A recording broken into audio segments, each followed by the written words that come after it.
तळ्यात देवीचा पंडाल आणि डेकोरेशन किती चॅलेंजने भरलेले असते ते आज मला समजलं. त्यासाठी आज आम्ही जास्तीत जास्त वेळ काम करायचं ठरवलं. दादा, घटस्थापनेला किती दिवस राहिले रे?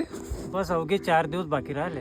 समजलं, फक्त 4 दिवस राहिले आणि काम भरपूर बाकी आहे, पण वेळेच्या आत काम पूर्ण होईलच. आज आम्हाला तळ्याच्या एका कोपऱ्यापासून तर दुसऱ्या कोपऱ्यापर्यंत सिरीज लावत जायचं आहे. म्हणून आम्ही 2 टीम बनवल्या. एक टीम आमच्या बोटवर आणि दुसरी टीम त्या तळ्याच्या शेवटी काम करत आहे. वायर बरोबर अटॅच करणे महत्वाचं आहे, ते पण काळजीपूर्वक, नाही तर परत बोट मधोमधी आणावी लागेल. आज ऊन पण खूप जास्त, म्हणून काम दुपारलाच थांबवावं लागलं. आज सायंकाळी स्पिरिटने काम करायचं ठरवलं आणि नवीन पण कार्यकर्ते ऍड झाले. आधी बांबू आम्ही एका टीम कडे पोहोचून दिले. या नवीन टीम सोबत एक कोपरा पूर्ण करायचा आहे. सिरीज लावून झाल्यावर सिरीज चेक पण करायची होती, पण यार पूर्ण सुरूच नाही झाली. शेवटी गोलूदादाने सुरू केली आणि सुरू झाल्यावर खूप भारी दिसत होतं.